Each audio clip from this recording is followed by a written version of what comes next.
lot. Dan's a little bit more coy than that, but he cannot hide the excitement in his face. Now, Aston Villa boss Unai Emery says he's excited by the prospect of taking on PSG in the Champions League tomorrow night. He takes his Villa side to the runaway League leaders tomorrow night, hoping to spring a major upset over the side who knocked out Liverpool in the last round. He says everyone at the club is looking forward to the occasion. Yes, we are motivated and excited because we are going to live our momentum as well, playing against Paris Saint-Germain in the level they have. It's the better teams in one of the better teams in Europe, playing in Champions League and favorite and contended to get even the trophy of the final. But we are going to try to compete and prepare as better as possible to get our collective structure as strong as possible as well, competing and performing individually with each players using their qualities, their skill, and face them more or less being positive. Dan, it's nearly time. It's nearly time. Is this a free hit for Villa? Because, you know, if you did go out, it's still been a great season. You're still pushing for great stuff. You're in the semi-final of the FA Cup. You're pushing for top four again, back to back. You know, and you probably aren't favourites, but you can give it a good go. But there's no shame in going out.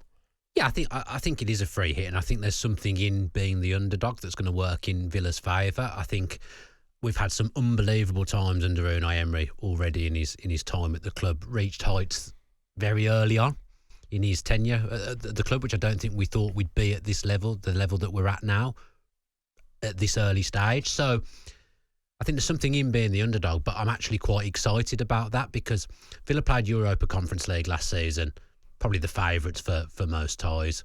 Champions League group stage did really, really well. And then in the last 16, it was Club Brugge, where Villa were probably the favourites again over two legs for that one.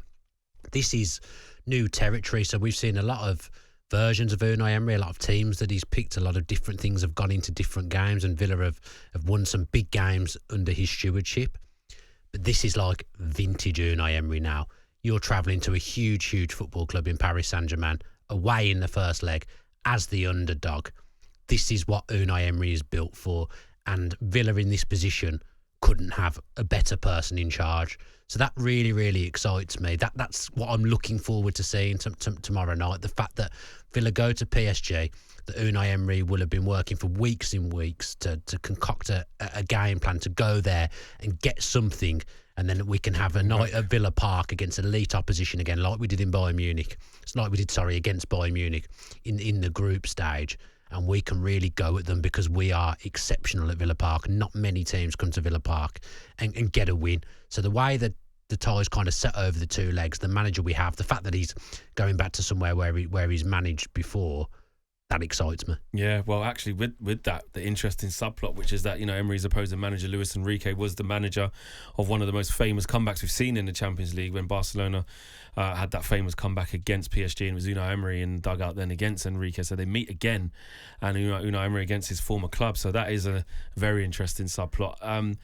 Any bearing? Not much in it, is there? I don't think there's much to garner from that. But I will say that a wounded Unai Emery has done wonders against his old team Arsenal a couple of times and upset them a couple of times. Why can't we do it against PSG? Dan is talking up Emery. Look at this. You know, he is an elite football manager. Yeah, this is it.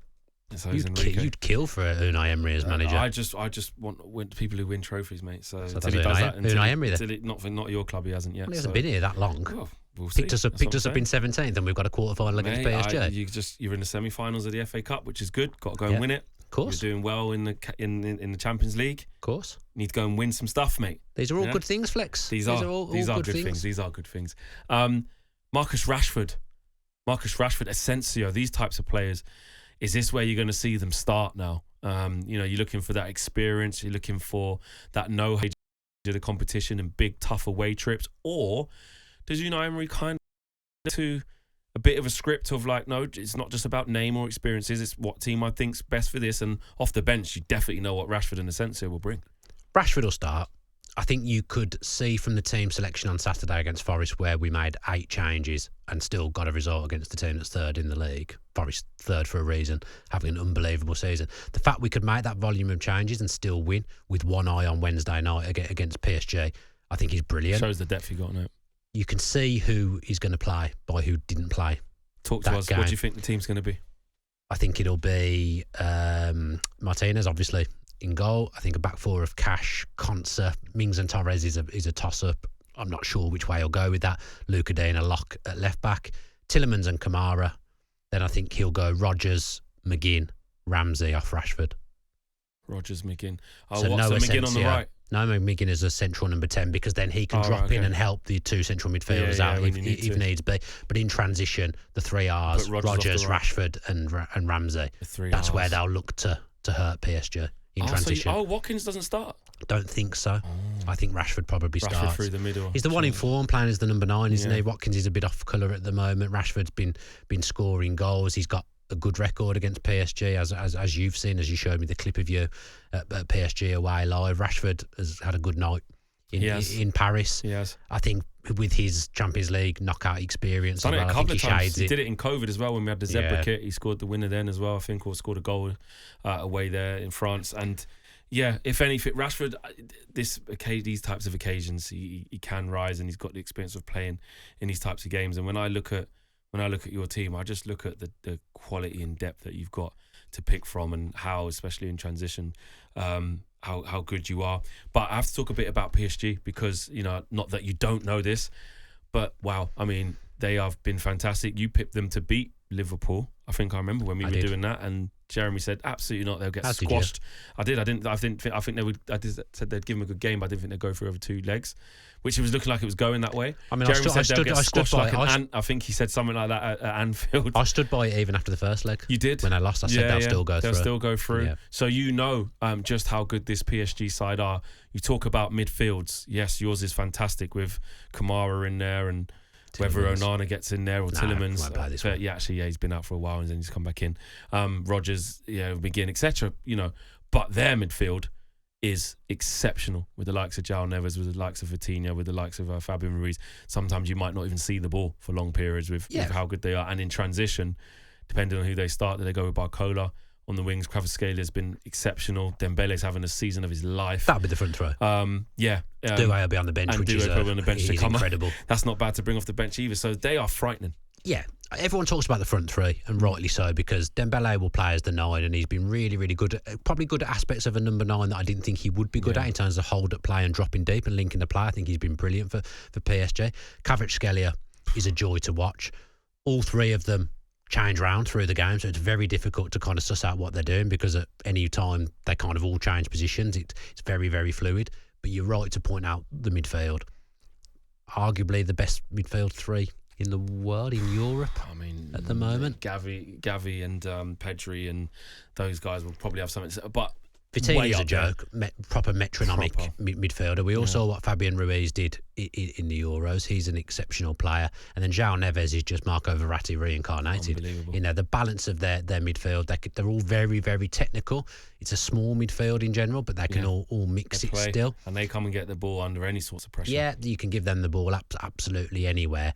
The bit where I think Villa can have some joy is Marquinhos is suspended. So that probably means that unless Beraldo plays, which I'm not sure whether he will, that means a left footer's going to be playing at right centre-back. You can get them when they're playing out from the back. Donnarumma is not exceptional at playing out from the back. If you press them in the right areas, you can get some joy. So if Villa press at the right times, and that's a big reason why I think McGinn will start the game, they can be got at. But for all I'm saying about PSG's players, I don't think that defence will look forward to coming up against Morgan Rodgers. Well, what size is he on the right, you're saying? I think he plays a right 10. Against Mendy. Right 10, but he's narrow, isn't he? You come in and make a box. But then Mendy might have to come in and help with that on recovery. I mean, Mendy didn't play at the weekend, so he was not Mendy. Nunes. Sorry, Nunes. Yeah, Nunes didn't play at the weekend. So he was rested. They rested a few. That's what I mean. He played half an hour. in transitions, you know, if you're asking for recovery pace and stuff, there's not many quicker than him. He snuffed Salah out, didn't he? Exactly. Completely. So I don't think, no disrespect. It's a different task, though, mate. It is, because he's not high and wide. Like Rodgers is going to drop in. The fullback will provide the width. And Ramsey's going to be the left 10. So McGinn central 10. 3 10s Villa will play with. Yeah. Rashford drifting off to the left, and then the 3 10s are going to have space to take at the positions that Rashford's moved from. It's going to be fascinating. I am really excited for it. And, It's a huge listen, game. I do wish you guys all the best. And Sure. I do. Sure. I want to see you guys do well. I want to see you go through. I do. People will write us off, and obviously PSG are favourites, but I honestly think Villa have got a chance. I do think Villa have 2 legs. So do you think, just to get it on record so we can have this, is there any chance that the tie is over from tomorrow? No. Like a capitulation, or like, oh my God, we lost 3-0 or even 2-0, something like that? No, I don't think so. Would you think even 2-0 is done? No. Yeah, it's still in it. You can get 2-0 early goal at Villa Park. Off you go. Listen to Dan. Look at this. This is brilliant. I don't think we've lost for 17 home games. I could be wrong. It might be 15. I think it's 17. Yeah. Like, should you fear anyone then? No. I'm wary of teams, and I know it's not going to be easy, but genuinely, I don't fear anyone as a Villa fan now. Like, last season, we beat Manchester City off the back of them winning the treble and absolutely dominated a Pep Guardiola team that was playing at the top of its game. With this manager, I honestly think Villa can do anything. He'll be here for a long time. He's been brilliant already. He's the reason I believe in Aston Villa again. Yeah, but Carlo Ancelotti could be off, so, He's not going to go there, mate. They're not going to. I don't think they'd even come in for it. It's Xabi Alonso, isn't it? Unai Emery won't leave Villa. For how long? I'd have to do this forever, time last year as well. No. What do you mean he won't leave? What, just forever? He will one day, Yeah. but it's a long-term project. Yeah. Unai Emery has got everything he's ever wanted at Villa. Everything is built in his name. His childhood football club is owned by Villa's owners. He's not leaving Villa. So it's ingrained in him now. He wouldn't leave Villa for anyone at this current time. I'm not saying he never will. No, he wouldn't leave Villa for anyone at this time. Real Madrid come from Minnesota. No, he wouldn't go. Dan. He wouldn't. Dan, if Real Madrid... You told me John Duran wouldn't leave. Well, John Duran is very interested in money, not football. And Villa are better off without John Duran because he's an absolute lunatic. So if Carlo Ancelotti look goes to how well Brazil, Villa have done since John Duran's gone. Right. So let me just get it straight. Yeah. If Brazil get Carlo Ancelotti, yeah, and there's a vacancy at Real Madrid, and they tried to get Unai Emery, you're saying he would say, I don't want to go there. He doesn't leave Villa for anyone at the moment. Right. Okay. Big contract. No. You saw he had the chance to leave Villarreal for Newcastle whilst they were still in the Champions League, and he didn't leave. He stayed for another year and saw that campaign out. Unai Emery doesn't leave Villa for anyone. Wow. Look at that. Massive. Up the Villa. Do you know what? Up the Villa. Come on Wednesday night. Let's go. Rashford's going to score. You've tried to end it on a sour note. Yeah. No, but we'll pick it back up again. Okay. Rashford's going to score. You'll be all right. You're listening to The Social here. On AM, on DAB, via the talkSPORT app and on your smart speaker. talkSPORT.